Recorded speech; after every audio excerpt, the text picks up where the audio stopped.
말씀의 제목인데요. 한번 따라해 주십시오. 사랑의 왕으로 오신 예수님. 네. 여러분, 성경에 여러 교회가 이제 등장하는데 대부분이 한 가지 정도의 좋은 특징을 가지고 있어요. 예를 들면 서머나 교회, 환난 가운데서도 인내하는 교회 아니었습니까? 또한 빌라델비아 교회, 작은 능력을 가지고도 말씀을 지켰고요. 또한 에베소 교회, 말씀으로 말미암는 정확한 분별력을 가지고 교회를 깨뜨리는 이 이단들을 물리침으로 교회를 지켰던 교회.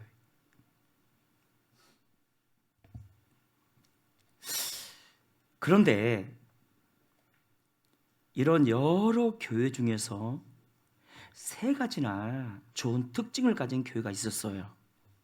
세 가지나. 어떤 교회일까요? 놀라지 마세요. 바로 고린도 교회 아닙니까? 고린도 전서 1장에서 보면 고린도 교회를 향한 바울의 감사가 나옵니다. 바울이 고린도 교회의 어떤 면에 대해서 세 가지나 감사했을까? 첫째는 언변이고요, 둘째는 지식이고요, 셋째는 은사였어요. 고린도전서 1장 5절에 이는 너희가 그 안에서 모든 일 곧 모든 언변과 모든 지식의 풍족함으로. 그 교회는 언변과 모든 지식의 풍족한 교회. 또한 1장 7절에서는 너희가 모든 은사에 부족함이 없이. 은사가 부족함이 없는 교회였어요. 자, 고린도 교회의 좋은 특징 세 가지가 뭐라고요? 첫째는 언변이 탁월했습니다. 말을 너무너무 잘한 거예요.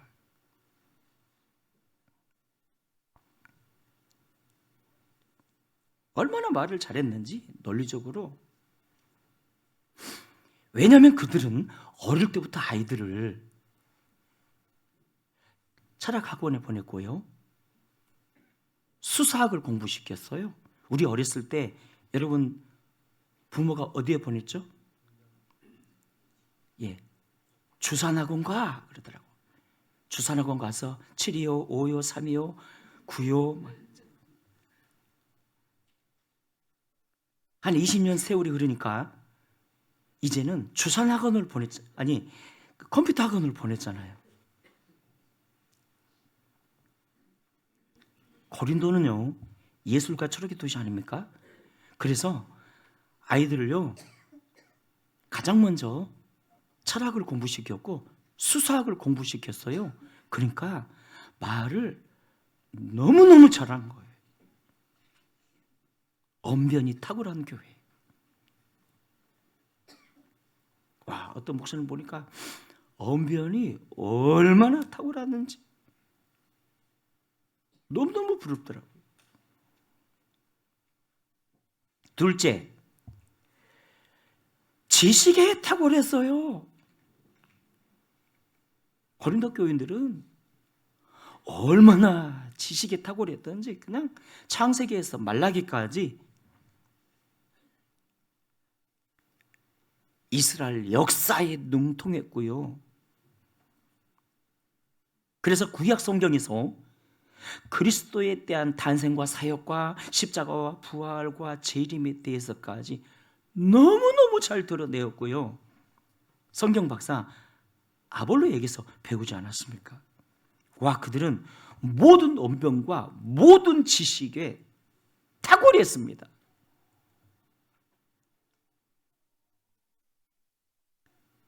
셋째, 그들은 은사에도 부족함이 없었습니다. 은사. 방언을 못하는 사람이 없었고요. 거기에다가 태반이가 통역, 예언, 신유, 영분별.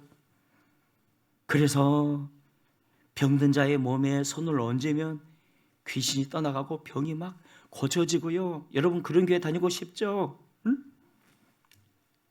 기도만 하면 막 뭐가 보여지고 막 들려지고.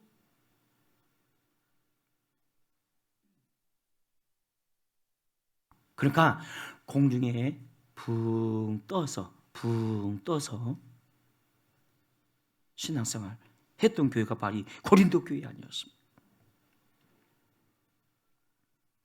여러분 그렇다면 이게 중요합니다.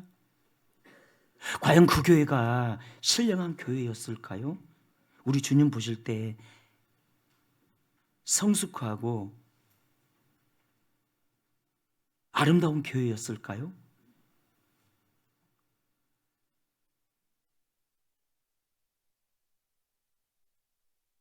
그냥 언변이 탁월하고 회의하면 말을 얼마나 잘하든지, 지식이 탁월하고 성경 창세기에서 말라기까지 뚫어. 이스라엘 역사에 대해서 막 줄줄줄 외우고 알고 막. 은사는 또 얼마나 강하게 나타나든지 귀신 쫓아내고 막 병든 사람들을 고치고.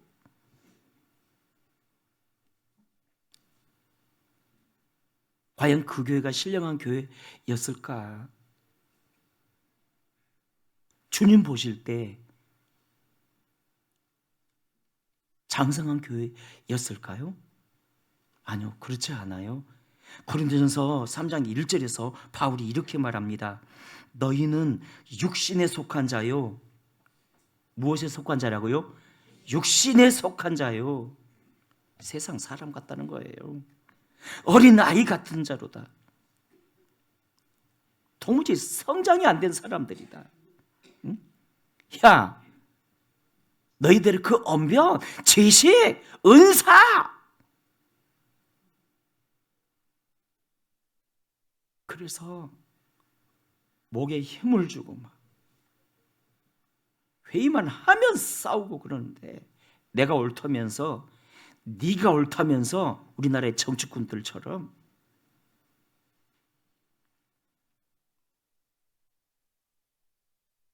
야, 너희의 그 언변, 지식, 은사, 한심한 사람들아.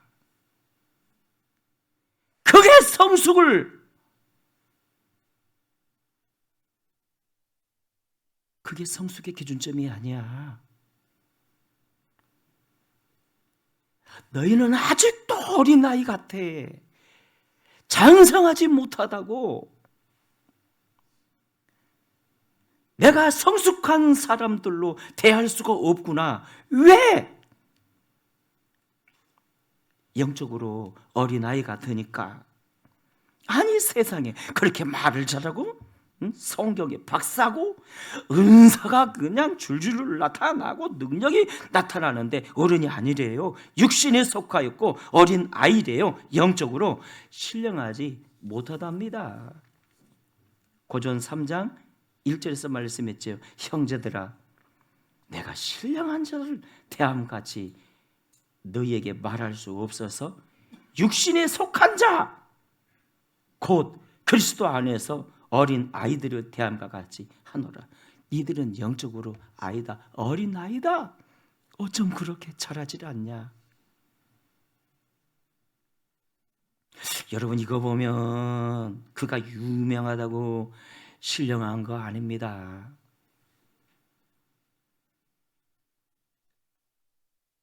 은사가 막 넘쳐나고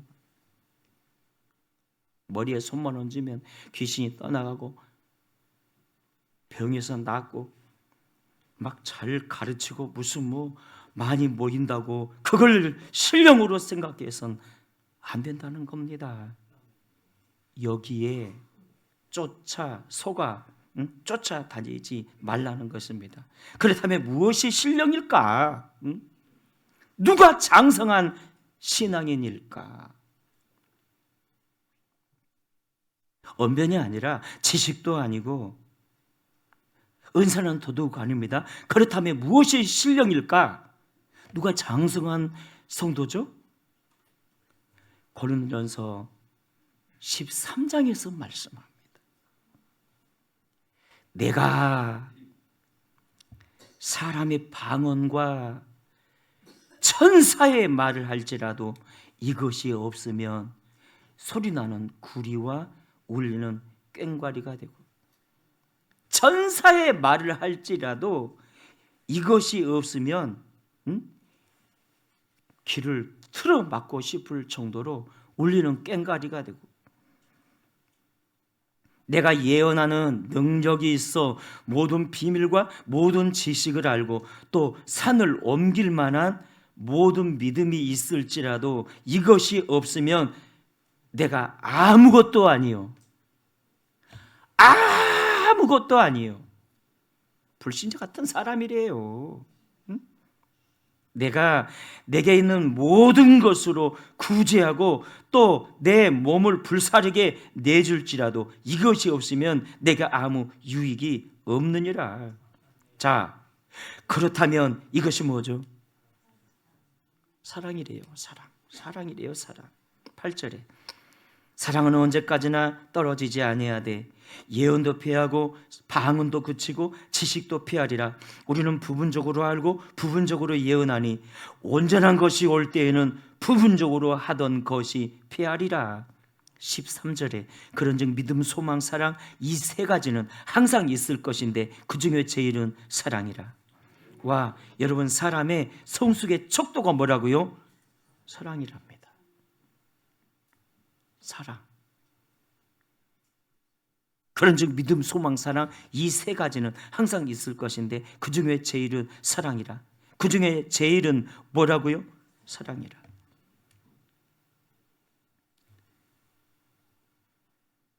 주님 오시는 그날이 되면요, 모든 것이 불다 사라집니다. 사랑만 남는데요. 사랑. 우리가 주님 앞에 섰을 때도 사랑만 남는데요. 사랑만. 요한복음 13장 34절 이하에서 예수님이 이렇게 말씀하셨네요. 새 계명을 너희에게 주노니 서로 사랑하라. 내가 너희를 사랑한 것 같이 너희도 서로 사랑하라. 자, 예수님이 저와 여러분을 향해 이렇게 말씀하시네요. 내가 너희를 사랑한 것 같이. 주님이 우리를 사랑한 것 같이. 자, 그렇다면 주님이 우리를 어떻게 사랑해 주셨죠? 주께서 우리에게 보여주신 사랑이 뭐죠? 네, 첫째는 아가페 사랑하는 것. 죄로 죽을 우리를 당신의 십자가의 희생으로 대신 죽어주신 이 아가페적 사랑. 요한복음 3장 16절에 하나님이 세상을 이처럼 사랑하사 독생자를 주셨으니 이는 저를 믿는 자마다 멸망치 않고 영생을 얻게 하려 하심이라. 히브리 13장 12절 이하에 그러므로 예수도 자기 피로써 백성을 거룩하게 하려고 성문 밖에서 고난을 받으셨느니라. 그런즉 우리도 그의 치욕을 짊어지고 영문 밖으로 그에게 나아가자. 로마서 5장 8절에 우리가 아직 죄인 되었을 때 그리스도께서 우리를 위하여 죽으심으로 하나님께서 우리에 대한 당신의 사랑을 확증하셨느니라. 우리를 향한 예수님의 사랑은 어떤 사랑이라고요? 아가페적 사랑, 자기 희생의 사랑. 둘째, 우리를 향한 예수님의 사랑은 섬겨주신 사랑 아닙니까? 제자들의 발을 닦아주신 예수님, 발을 씻어주셨다는 건 허물을 덮어주고, 따라합시다. 허물을 덮어주고 우리의 연약함도 덮어주고 우리의 필요도 채워주신, 섬겨주신 사랑입니다. 섬겨주신 사랑. 셋째, 예수님이 우리에게 주신 사랑은 끝까지 사랑 아니었습니까? 요한복음 13장 1절에서 유월절 전에 예수께서 자기가 세상을 떠나 아버지께로 돌아가실 때가 이른 줄 아시고 세상에 있는 자기 사람들을 사랑하시되 끝까지 사랑하시느니라. 따라합시다. 끝까지 사랑하시느니라. 여러분, 이 말씀이 제자들이의 배신을 아시고 주신 말씀 아닙니까? 끝까지 사랑. 솔직히 제자들이 배신하지 않았습니까? 막상 예수님 고난당하시자 다 도망쳤어요. 수제자 베드로마저 3번이나 부인하고 주를 저주까지 하면서. 그럼에도 우리 예수님 끝까지 사랑하셨어요. 갈릴리에까지 찾아오셔서 생선까지 구워주시며 사랑을 확증시켜 주셨어요. 그래서 예수님 사랑의 왕으로 이 땅에 오셨고요. 대림절은 사랑의 왕으로 오신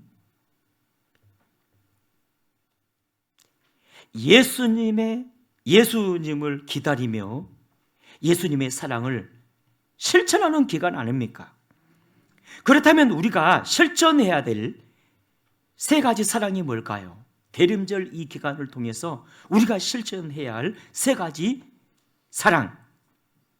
첫째, 우리도 예수님처럼 섬겨주는 사랑을 실천해야 합니다. 여러분, 섬겨주는 사랑이란 돌봐주는 사랑입니다. 주위를 둘러보면 돌봐드려야 할 사람들이 많지요. 또한 섬겨주는 사랑이란 친절하게 먼저 인사하는 사랑입니다. 아멘입니까? 네. 교회 안에서 먼저 인사하십시오. 아멘입니까? 네. 먼저 인사하시는 거예요. 직분자일수록 먼저 인사하십시오. 아멘입니까? 네. 예배 드리기 전이나 후에나 사람들의 인사하는 모습을 보면 그가 누군지 안 돼요. 벼는 익을수록 고개를 숙이듯이 인사할 때 숙여질수록 겸손한 사람입니다. 지질이 못난 사람들이 고개 숙일 줄을 몰라요. 보면 우리 교사들 아이들을 위해 수고할 때 잘한다며 칭찬해주고 밥 한 번 사줄 줄 아는 사람이 섬기는 사랑입니다. 아멘? 지난번에 눈 왔을 때처럼 미리 알고 차를 저 멀리, 이곳은 어르신, 아주 나이 많으신 어르신과 장애인들을 위해 양보하고 그런 기본도 안 된 사람들이 일꾼 되려고 하지 마세요. 교회 질 떨어집니다. 섬기는 사람. 둘째, 대림절을 맞아 우리도 예수님처럼 용서하는 사랑을 실천해야 합니다. 여러분, 링컨에게 가장 큰 정적이 있었으니 스탠톤 아니었습니까? 그런 링컨이 막 무슨 정책을 내놓기만 하면 사사건건 반대하고 물고 늘어지고 원숭이라고 막 고릴라 같은 자라고 욕했대요. 그럼에도 링컨은 그를 국방장관으로 임명했고 결국 전쟁에서 승리하지 않았습니까? 그런데 안타깝게 링컨이 괴한의 총에 맞아 쓰러질 때 맨 먼저 달려와 눈물로 그의 시신을 지키며 그가 이렇게 말했다고 합니다. 여기 세상에서 가장 위대한 정치인이 누워있다고. 따라합시다. 용서해 주는 사랑. 이해가 다가기 전에 우리 용서해 주는 사랑. 끝으로 셋째, 우리도 예수님처럼 희생하는 사랑을 실천해야 되겠습니다. 한 청년이 선교사로 존경받는 로버트 모리스 박사와 통역 선교사가 되기 위해 중국으로 가기를 원했습니다. 그런데 선교본부에서 이렇게 말하네요. 자네는 선교사로서는 적합하지가 않아. 정 가고 싶다면 선교사가 아닌 일꾼으로, 그냥 글을 쓸 정도는 일꾼으로 간다면 보내주겠네. 그가 이렇게 대답합니다. 아니, 신학까지 하고 대학도 거의 수석으로 공부했던 그가 이렇게 말하네요. 선교사로 제가 자격이 안 된다면 심부름꾼으로라도 가겠습니다. 그래서 선교국에서 그를 선교사가 아닌 심부름꾼으로 보내지 않았습니까? 그런데 후에 청년은 중국 선교사 중 가장 뛰어난 선교사로 꼽히는 밀슨 박사가 되었어요. 따라합시다. 사랑은 희생하는 것입니다. 이제 말씀을 맺습니다. 사랑하는 여러분, 이 땅에 오신 예수님을 기다리는 대림절 기간입니다. 오늘 우리도 예수님처럼 섬겨주는 사랑을 실천하십시다. 용서해주는 사랑을 실천하십시다. 희생하는 사랑을 실천하십시다. 요한복음 13장 35절에서 예수님이 이렇게 말씀하셨죠. 너희가 사랑하면 비로소 내 제자가 된다고. 예수님의 제자가 되는 저와 여러분 되기를 축원합니다.